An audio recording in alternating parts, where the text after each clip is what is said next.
the arrival of Prime Minister Honorable James Marape, accompanied by ministers, MPs, and departmental heads for the 2026 Public Servants Dedication Service is symbolically powerful. But symbolism alone cannot fix a struggling public service.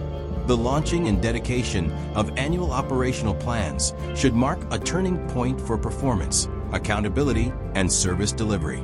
Yet for many Papua New Guineans, these ceremonies raise a hard question. Will 2026 be different from the years of unfulfilled plans and delayed outcomes?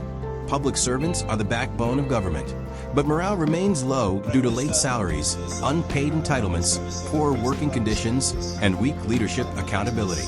Dedication services and speeches about commitment must now be matched with measurable targets, transparent reporting, and consequences for failure. Without this, operational plans risk becoming ceremonial documents rather than tools for reform. The presence of the Minister for Public Service, Honorable Joe Sunji, and the Minister for Youth, Religion, and Community Development, Honorable Jason Peter, highlights the moral and social dimension of governance. However, faith and dedication must translate into discipline, efficiency, and integrity across departments. If the Marape government is serious about reform, 2026 must be the year where plans are implemented, waste is cut, corruption is confronted, and public servants are empowered to serve the people, not the system. PNG needs delivery, not declarations. At this time, this is an important part of our program now, and we will now hear from the chief servant of our nation, the Right Honorable Prime Minister of Papua New Guinea, James Marape. Please join me together as we make welcome to the podium our Prime Minister.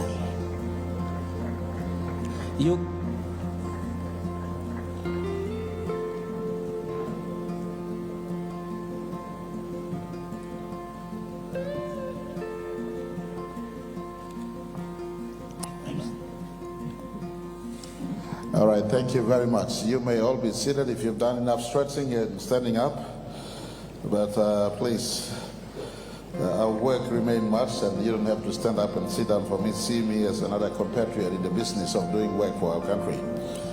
But in any case, I want to appreciate the Master of Ceremonies, Elder Jacob, for holding the fort and making sure we get through our program on time.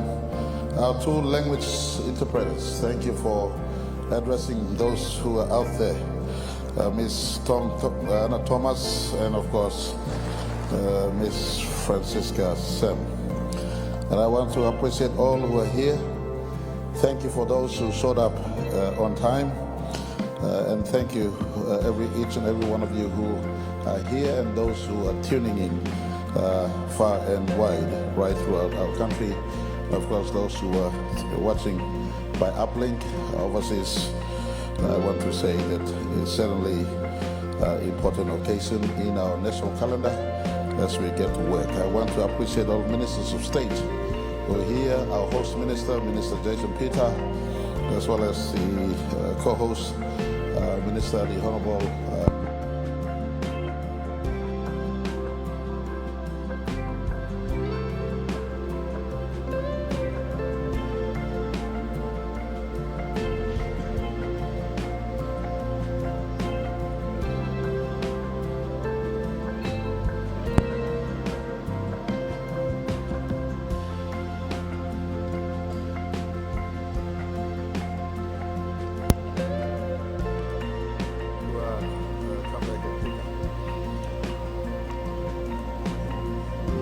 Marcus. Good. Our system is back. In any case, when there's an event like this, you just have to remain composed and focus on the task ahead. And so I want to appreciate those who are holding the systems at the back. Thank you for holding the fort. To Pastor Matthew Tapos, thank you, Thomas. You fear not. Your job, the clergyman's job, is to counsel, rebuke, direct. You're the moral voice of our country. You're the moral voice of our country. And I want to appreciate you and Reverend Morea Arua for the opening prayers. A country that is not focused on God will not progress. And I am not ashamed to say this. Matthew 6 verse 33 says, seek ye first the kingdom of God. And so at an individual level and at a corporate or national level, putting God first is an important fundamental prerequisite to finding progress as a nation. And so I am not ashamed to say God first is important. To children of this country will come after me. You can find any and every formula under the sun, but this is the number one formula. Put God first on any occasion, every day in your lives, and you will find progress. Who would have thought a boy in the bush of Nomad River in 1975 would be speaking as your 8th Prime Minister, living 7 years now as Prime Minister. I do not claim to be the man full of money, full of wisdom, but the approach of God first has been the fundamental and major assistance in my life. And so I'm not ashamed to declare this and pronounce this, and I want the country, as we work in the year of reset, God first is not coincidental, accidental, or just a feel-good moment. It is pivotal and fundamental in our nation's focus and in a year of reset. This is important. 50th year has come and gone. The celebrations happened wonderfully last year. And as we step on into right through our 50th year and to celebrate our 51st year later, September 16 this year, putting God first is number one. And as we open our accounts today, as we go to work today, it is not an accident that we are here. And I want to thank the Department of Community Development for always anchoring this focus every start of the year. And I want to say, let's get to work. This is not just simply a mark of moment in our calendar, but individually, all of us, a moment in which we dedicate ourselves to the cause of public service. And I want to acknowledge all public service servants who are here. Me and my colleague ministers who are here acknowledge you public servants. Chief Secretary, all department heads, all constitutional office holders, our hardworking people at IRC and Customs who do the collections to make sure we at work, our law enforcement agencies, our judiciary services led by the Chief Justice, as well as, and I know to preside over our swearing of oath, the Chief Magistrate is once again here.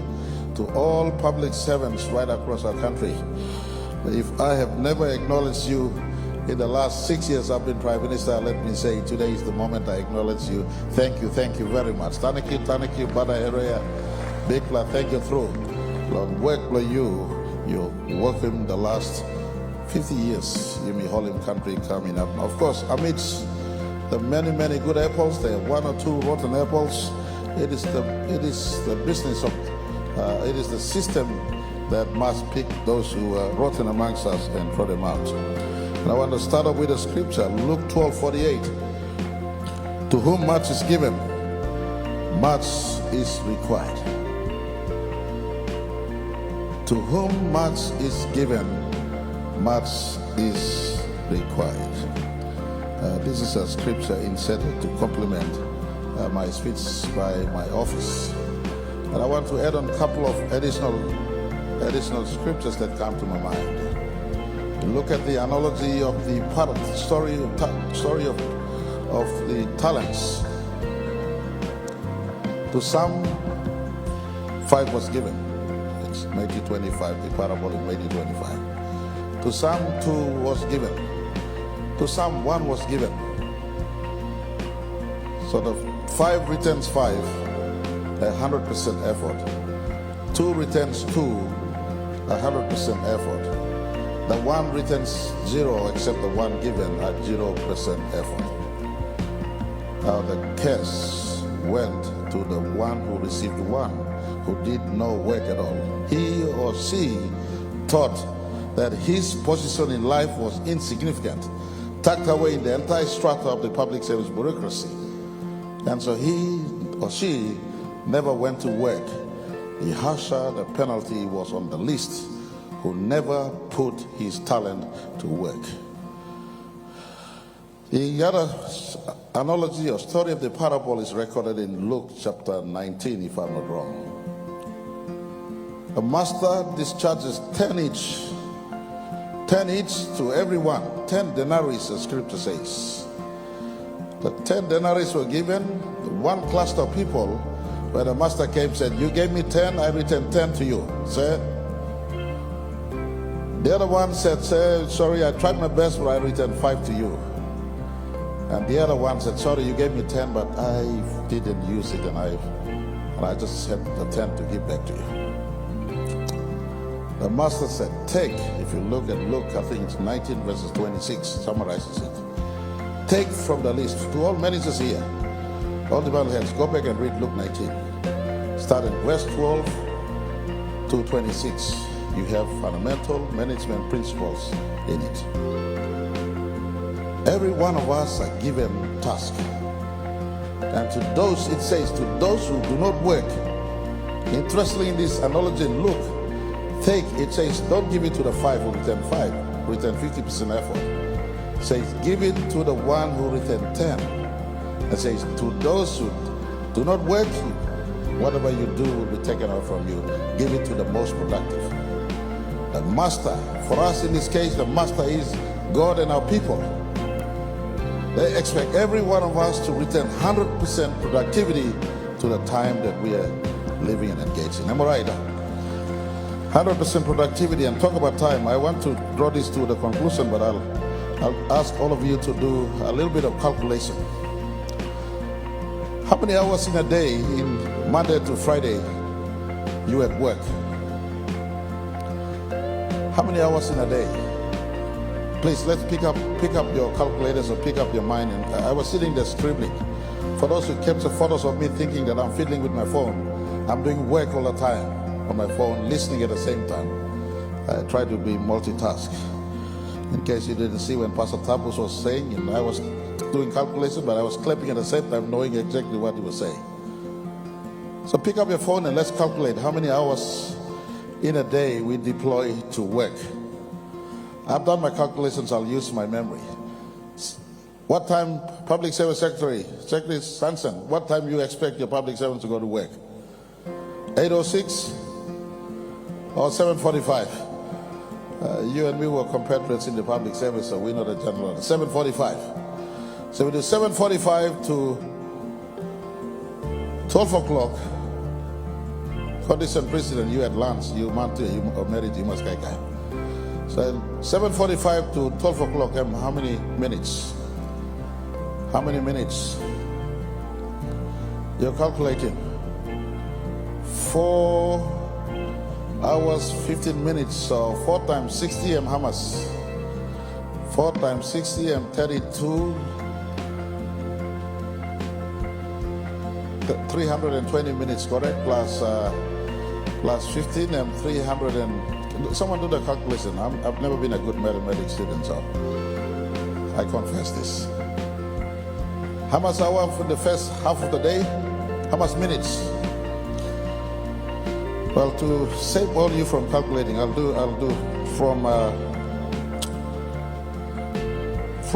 7:45 to 12 a.m. every day, Monday to Friday. It's 4 hours, 15 minutes. And from 1, you go for lunch at 12 o'clock to 1. So you come back at 1, you're punctual. At 1 o'clock, you start again. From 1 o'clock to 4:06, it's 3 hours and 6 minutes.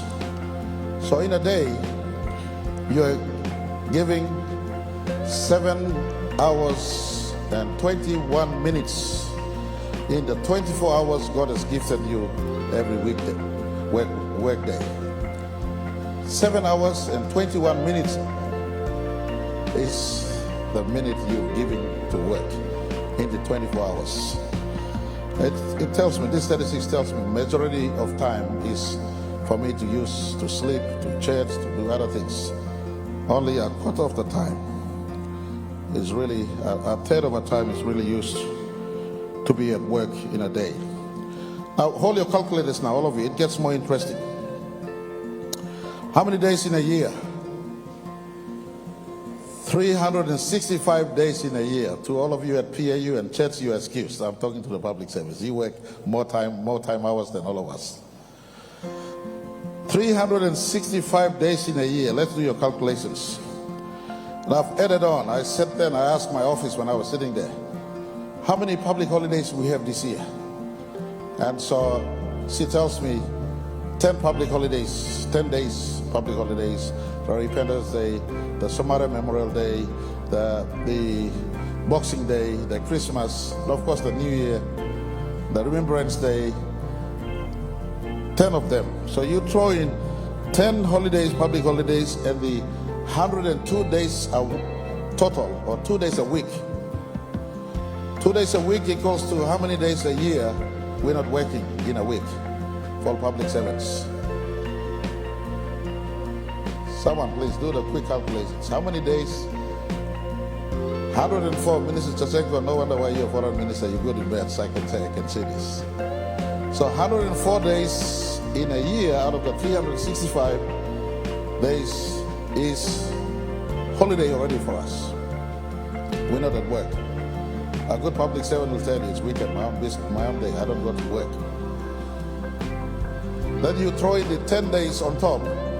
That's 114 days this year we will be on holidays. So keep the statistics in mind. I've done my calculations. In the 365 days, we have 8,760 hours. All in all, if I go by hours. 8, for the sake of the interpreter, 8,760 hours. And not just for the interpreter, but for all of us. I am coming to an important point. I want all of us to pay attention to these statistics. 8,760 hours in a 365 days calendar. If we are working, from my calculation, if we're working, if we deduct the 114 days in a year, we're on holiday this year, we are working only 250 days, or 250 days, or 251 days to be exact. So 250 days. We're working 250 days, and 1 day work is 7.21 minutes, 7 hours, 21 minutes. Guess how many minutes we're working out of the 8,736 minutes? We are working 1,802.5 minutes. Hello? You get it? Kamunayo, kamunalasi. Odiba, odibalas. You clear or you not clear? The greater 8,736 minutes we have in the entire 365 days a year. We're only working 1,802 minutes. Now I may be wrong, but go and calculate. All of you bosses, go and do your calculations. My statistics, if I were to part it with statistics, 20.6%, 20%, 21% of our time in this year will be given to public service work, and 80% of the time is for self.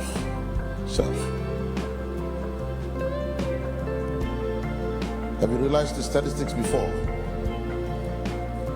Yet, you and me, my notes here says 133 public servants, 133,000 public servants in the public service proper. That's what Secretary Ty Sanson and Chief Secretary gives me. So if I say it's 133,000 public servants in the public service proper in a nation of 10.2 million people, that's 1.3% of Papua New Guineans consume 40% of Papua New Guinea's budget every year, including salary and recurrent expenditures. Kamunai, Diba, Laube, Koika Lasi, Mino Toko Gaman. Statistics, numbers. Yemi all this line, kissing 40% of our country's budget historically up till today and for this year. And so I want to continue on my speech that is prescribed here, Luke 12:48, to whom much is given, much is or will be required. For you and me, stand accountable not only to your department head or to your minister, but at the end of the road, you and me stand accountable to the Creator who gave life, who gave this country, and who put you and me in the work we hold today. Your accountability is not to those who are watching you. Your accountability is to the unseen eyes. My accountability is to the unseen eyes. For Proverbs chapter 15 verse 3 says, the eyes of God is in every places. The eyes of God is in every places and watches over the evil activities and the good activities. Two clusters. Evil activities and the good activities. I'd rather be doing good if God is watching me. I want to say this to all of you as we charge our batteries. I don't know what you did over the festive period, but I went headfirst into a very deep waterfall pond up there in the mountains of Hela. Headfirst. To be safe, I told my son, jump ahead so that there's no rock. In case there was a rock or some trees that flood may have taken. So my son was the sacrificial lamb. He jumped ahead.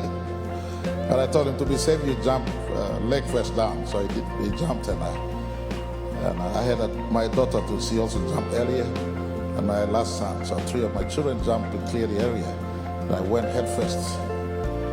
And I could have stayed for more than 16, 17 seconds, but I never told my CPO, so I was scared they may jump with the guns into the pond, so I had to get out quicker. You know, as we dive into 2026 and focus on reset, my brothers and sisters, I want to quote, and I quoted his lines he used, Elder Jacob. He says, nations do not change by policy, but when the heart changes. A very, very correct statement. Paiti man, let's let up. God bless you, brother. You were not just holding the fort, you were giving very good tips.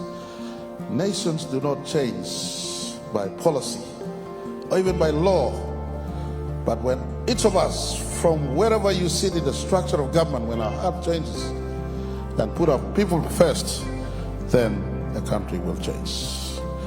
And I want to ask all of us, as we come together for this year, we'll be consuming 40% of this year's budget.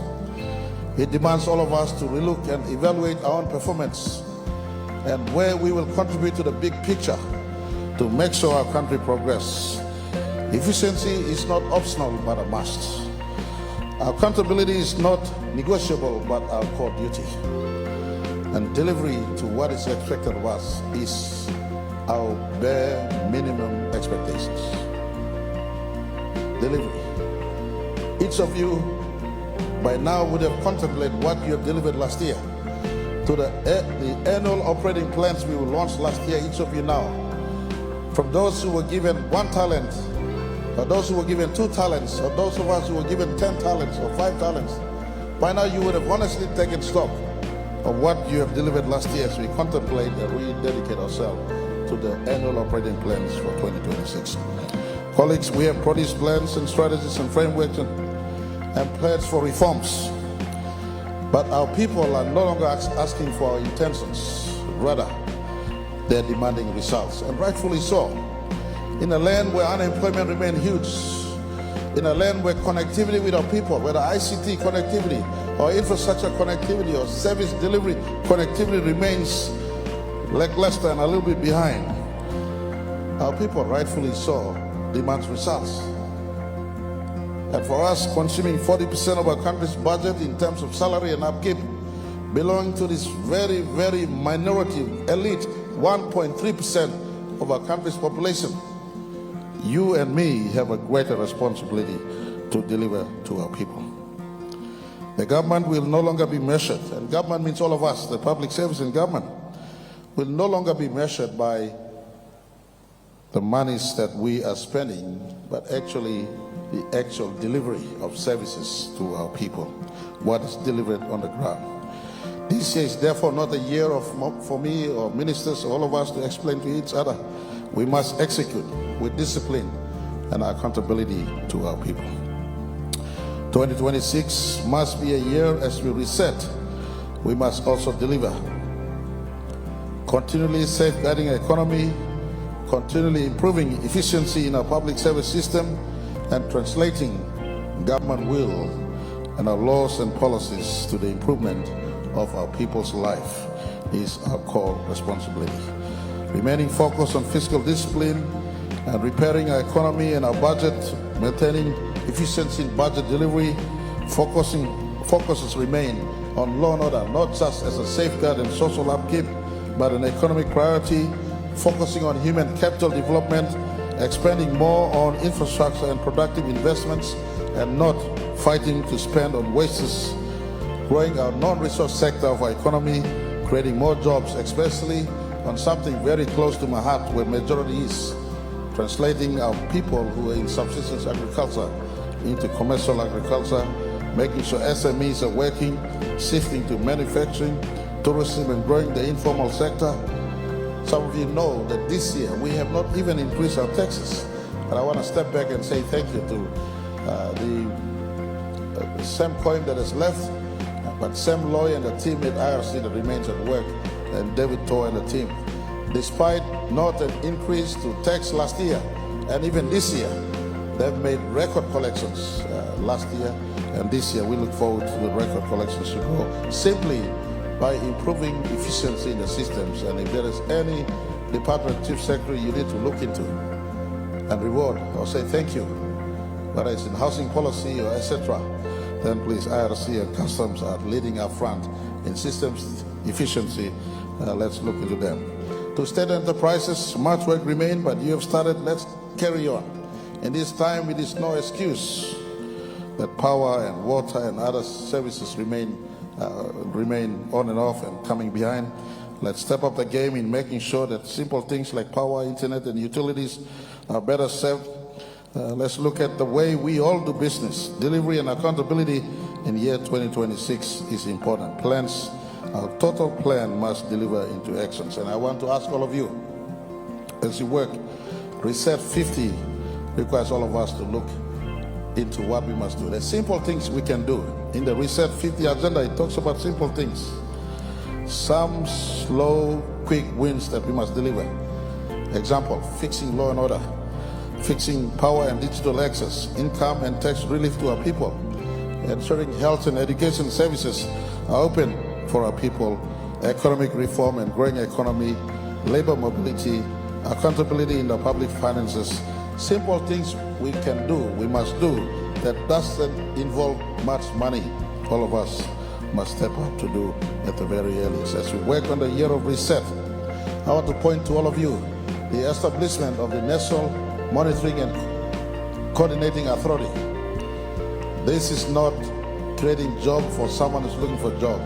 This is a core function of government to check on what we are doing right across the country, to operate on par and working directly with the Prime Minister's Department under the Chief Secretary's watch. And we want to follow the money in terms of asking on the delivery and the deliverables to our people. Am I right now? And this is important now. We do this for far too long. We have not followed the money trail and to deliver to our people. And I want to ask all of us as a nation, as we come to this, we must have a national dedication today. Our dedication to our call for service, our dedication to our resource allocations that must be managed at the highest level, the most prudent level, and our dedication to leadership with integrity at all levels. For you and me can never transform our country if integrity, good governance, and prudency is not part of our lifestyle as we work one more year. This is not ordinary year. I want to point to all of you. Some of you know sometimes back, I spoke on South Korea. I keep on using them as a reference point.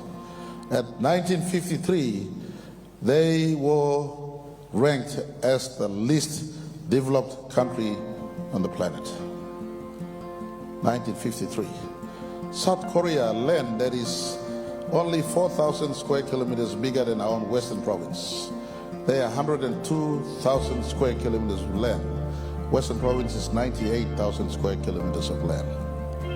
Yet in the span of 70 years, from 1953 to 2023, they migrated from the least on the face of planet Earth, devastated and torn by the Korean War, Korean Peninsula War, with a nation with absolutely no natural resources that is comparable to ours. But in a span of 70 years, they moved from the least developed nation to the 11th biggest economy in 2023. From a GDP per capita under $70 per citizen to a $33,000 per citizen in 2023. Now they did not do this by luck. No lucky lottery tickets out there for our nation to progress. Ladies and gentlemen, brothers and sisters, compatriots, they did this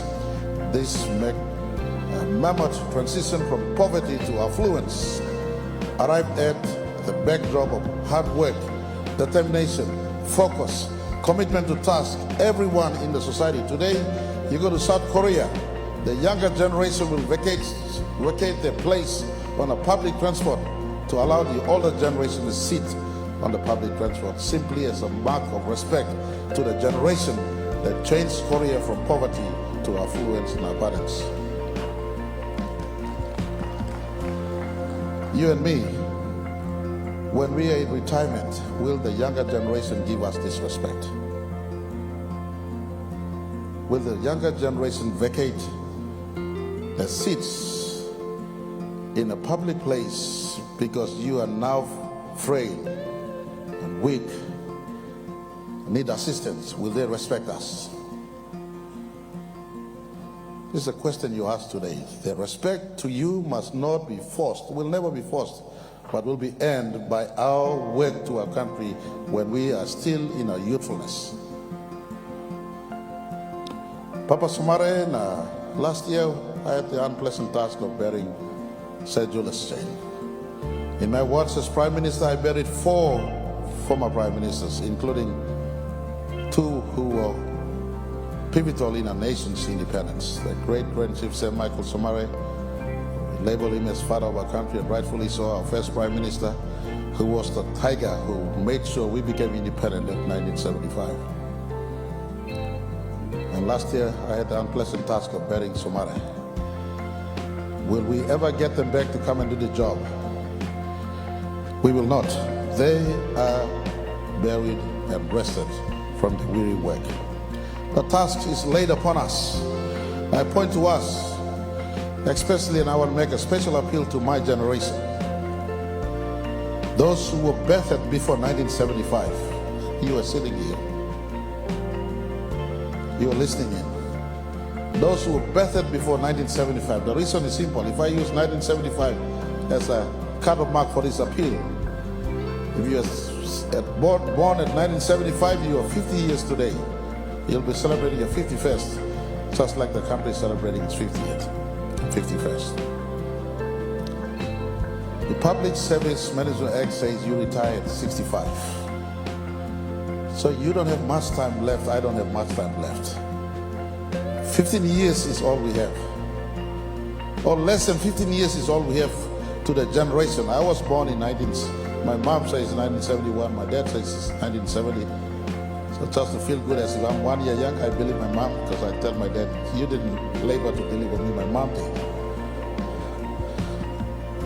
So in any case, if I go by mom's birthday, then I'll be 55 this year. 55.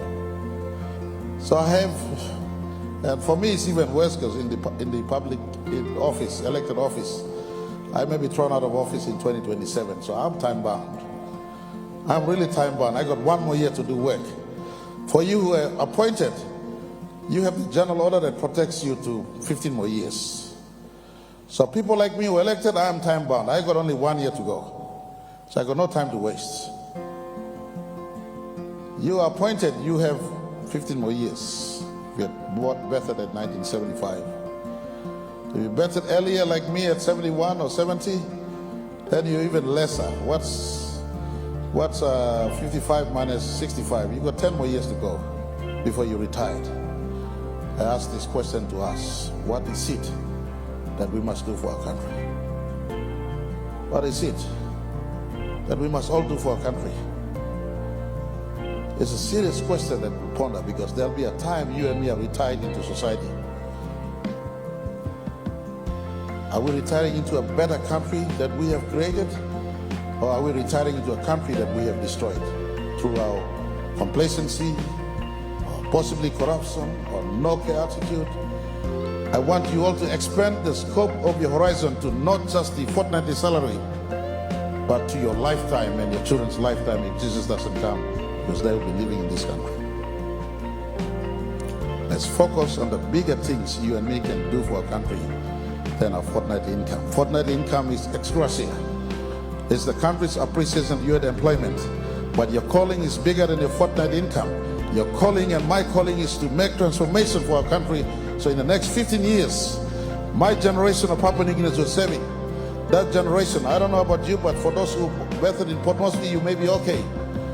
But I was born in Tari, lived in West Sepik, lived in Western Province, lived in some of the remotest part of our country. I know what life is without electricity, with a mother crying because she lost, my mom lost 3 children to maternal mortality issues and infant mortality issues. We know the pain of going to school with no school fee. So this generation, those of us who were birthed before 1975, you're in the crowd here, you're in leadership in public service right now, you step up to infuse what it was in the 70s, why our fathers fought for independence. Infuse the right value system to those children amongst us who were born after 75. For some of them think life was free in the 70s or easy in the 70s. Let's correct, teach, nurture, reform, rehabilitate, restore, and together we restore the entire public service to a machinery that is an army of effective work to make our country better. If you're not in this dream, my brothers and sisters, you're wasting your time, and I will not be your judge. Your judge will be your maker and your creator. I want all of us, our time is short. 15 more years, and I point to the next 20 years, to the younger Papua New Guineans who are here. Just like South Korea did it in the 70-year period, we're at a 50-year mark. The next 20 must be a year of work. When James Marape said in 2019 that this country must be the richest black Christian nation, all of you were embarrassed. Why were you embarrassed? Why can't this country be rich? Me no white man of amigo. My dream is to make this country a better country for my children so they could live in a better country. And if you're not in this dream, you're in the wrong place doing the wrong thing. Ministers, department heads, public service, Chief Secretary, 2 things started off at the earliest. I want public service appointment to be done by selection through online, through artificial intelligence. No more Secretary Johnson, Chairman Pussy Pepper Kogamlo, DPM for public service. I get a shit and blame in the department because I'm fed with 3 names. Let's arrive at a merit-based society, public service selections, and procurement for our country's contracts for our goods and services.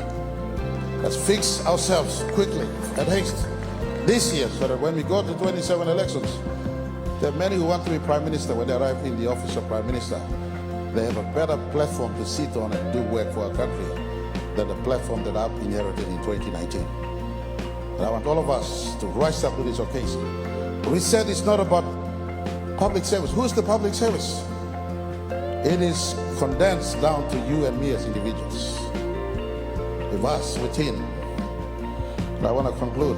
Let's commit that next 20 years, the independent 1970s birthed public servants who are here, and all of you born in the 80s and so forth, we're working. Let's commit the next 20 years, part of our reset. Talk about next 50 years is too long. let's reset for the next 20. We get the next 20 right, then the balance of the 50 will be good for our children who will live in a better country than you and me are currently living in. I want to appeal to all of us. Let's work.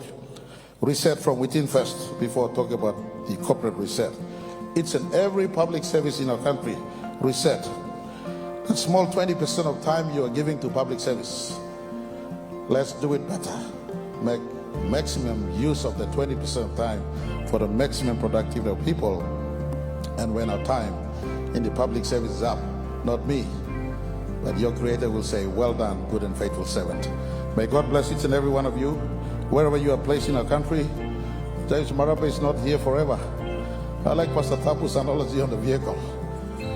Outside Tasole, I'm fixing now. I'm inside, I'm thinking of the vehicle fix finish.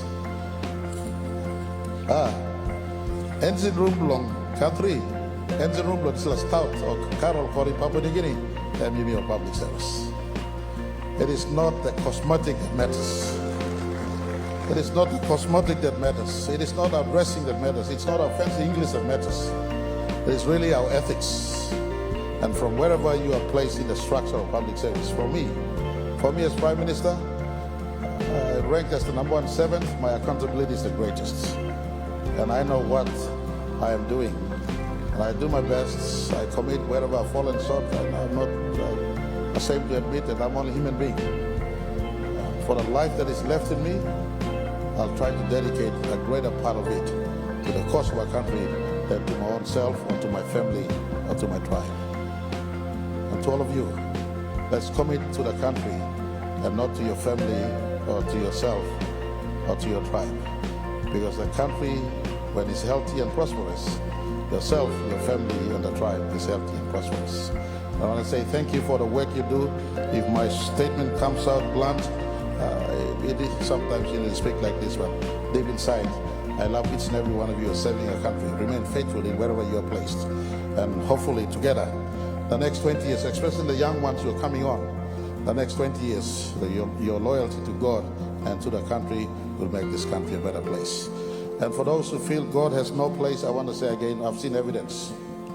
I want to conclude with this. During COVID-19, we face not much destruction than many nations across the world, economically as well as in our people's life. God first, it happens.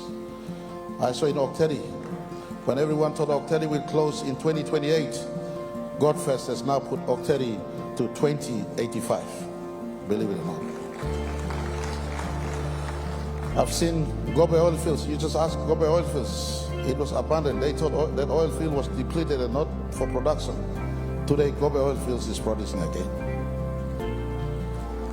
St. Porgera, in the place of hardship, Porgera paying amongst the highest tax last year and will pay so this year again.